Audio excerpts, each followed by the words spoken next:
Good morning, ladies and gentlemen.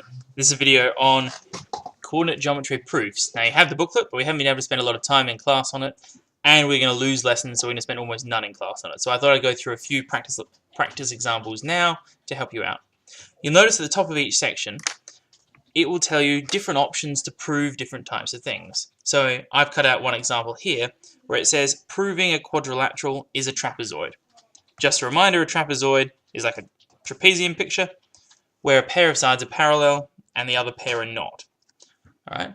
Now that's the defining feature of a trapezoid, and in order to prove that a quadrilateral is a trapezoid, you have to show that one pair of sides are parallel and show that the other pair are not parallel, i.e. they have different slopes.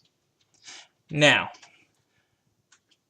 there's another step we can take this. So if we're going to prove a quadrilateral is isosceles trapezoid, we not only have to prove the first step, that it's a trapezoid, we have to show that these non-parallel sides are the same in length.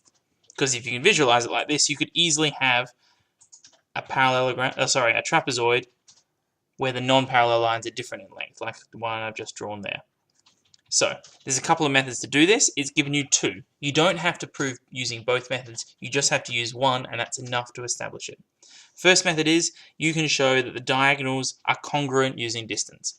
Congruent meaning in this circumstance the same size. So what that is saying here is that the distance from this corner up to this corner is the same as that corner to that corner. If you prove that they're the same, then that's the same as proving the non-parallel sides are the same length, and therefore it's isosceles. The second option is even simpler. Simply use the distance formula to prove the non-parallel sides are the same length, or are equal. Alright, so example here. Prove that Kate, K-A-T-E, hi Kate, is a trapezoid with the coordinates K-A-T-E. First step here, I would plot the coordinates on a graph to show you the approximate points. So, point K is 1, 5, A is 4, 7, T is 7, 3, A, T, and E is 1, neg 1. Alright, so you can sort of see how this line here might be parallel with that line there. Having said that, drawing it accurately on the graph and saying, well, it looks like a trapezium is not actually the same as proving it is one. So here, we need to identify a pair of lines that we think can be parallel and show they're parallel.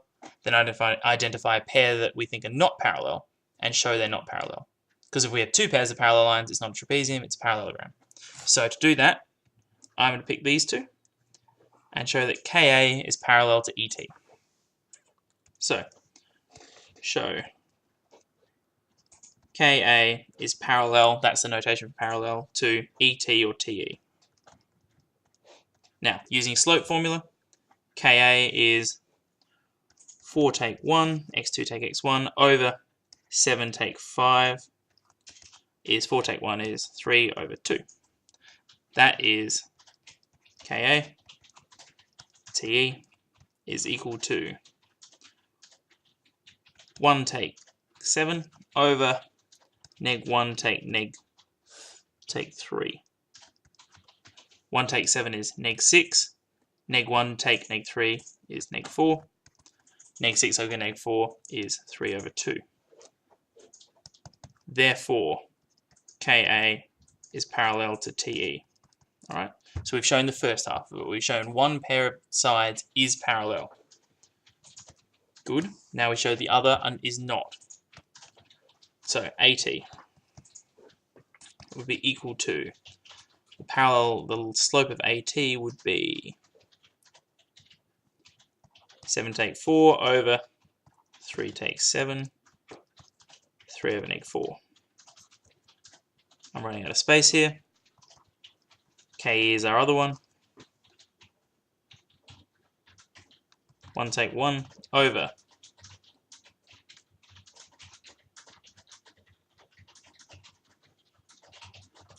neg 1 take 5 equals 0 over neg 6 equals 0.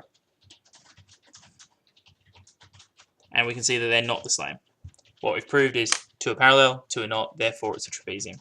And you can write that in a sentence in English underneath. I'm going to move on.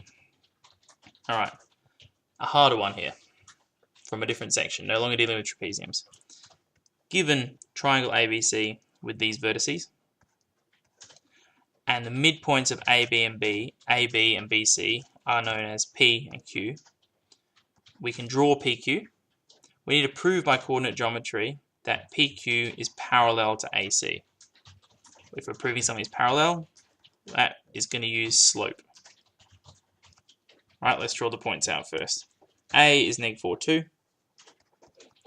B is 4, 4. C is 2, -6.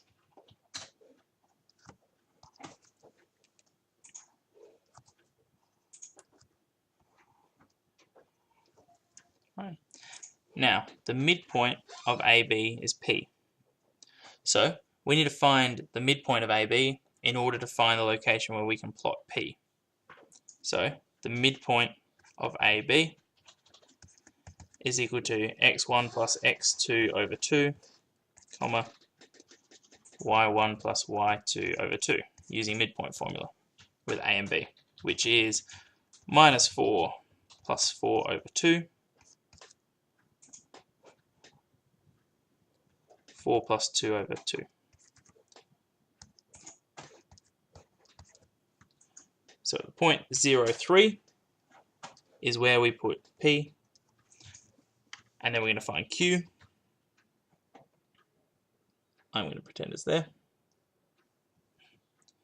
You'd find Q using same process, Q. Then we want to show that they're parallel. So you'd use slope formula to show that PQ is parallel to AC. Ooh, Q's not there.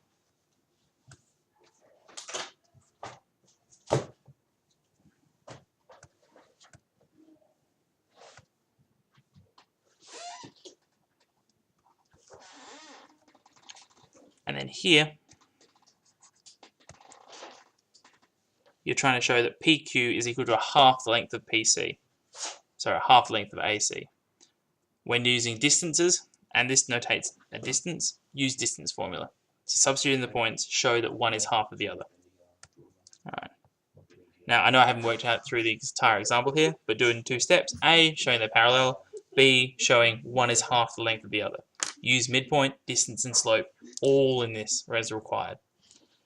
Alright, good luck, and remember this is due on Monday. Enjoy.